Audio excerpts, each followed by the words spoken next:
Samantala sa tulong naman ng Global Positioning System o GPS, naaresto po ang dalawang sangkot umano sa pagnanakaw ng motorsiklo sa Quezon City. Itinanggi ng isa sa naaresto ang krimen. Balitang hatid ni James Agustin. Makikitang sinusundan ng riding in tandem ang isang motorcycle rider sa bahaging ito ng Cordillera Street sa Barangay Lourdes, Quezon City.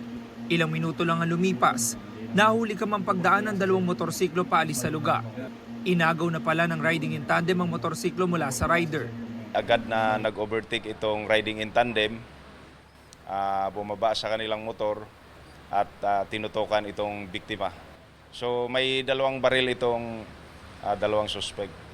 So walang magawa yung biktima kung di ibigay yung kanyang motor na color red kasama na yung dala niya na sling bag. Laman ng sling bag ang ilang gadget ng biktima na may GPS. Ito ang naging susi para matunto ng pulisya ang motorsiklo sa Parañaque. Nagbakasakali tayo na kung saan pumitik yung device ay doon natin sila mahuhuli. At yun nga, halos magkasabay na dumating itong mga suspect, lula ng dalawang motorsiklo. Inaresto ang 21 anyos sa lalaki matapos makuha sa kanya motorsiklo ng biktima. Hindi nahuli ang kasama niya sa motorsiklo.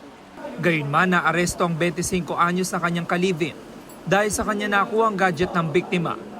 Ayon sa pulisya, nakuha rin sa mga sospek ang dalawang baril na kargado ng mga bala. Itinanggi ng lalaking sospek na may kinalaman siya sa krimen. Hindi ko po alam na yung motorsiklo ay nakaw, sir. Bakit nasa iyo? Yun nga po, sir, pinakisuyuan niya po ako gawa ng bagong upa lang po sila. Wala daw po silang mapag-aanuan ng motor, sir. Mapagpaparkingan po. May nakuha ba sa baril sa iyo? Wala po. So hindi sa iyo yung baril? Hindi po. Tumanggi magbigay ng pahayag ang babaeng sospek. Tinutugis naman ng QCPD ang live-in partner ng babaeng sospek na si Jeric Brondial na napag-alamang dati na may warrant of arrest para sa kasong paglabag sa New Anti-Carnapping Act.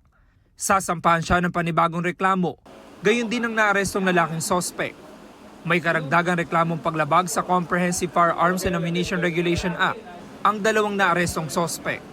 James Agustin, nagbabalita para sa GMA Integrated News. Kapuso, para sa mga maiinit na balita, mag-subscribe sa GMA Integrated News sa YouTube. Sa mga kapuso naman abroad, subaybayan nyo kami sa GMA Pinoy TV at sa www.gmanews.tv.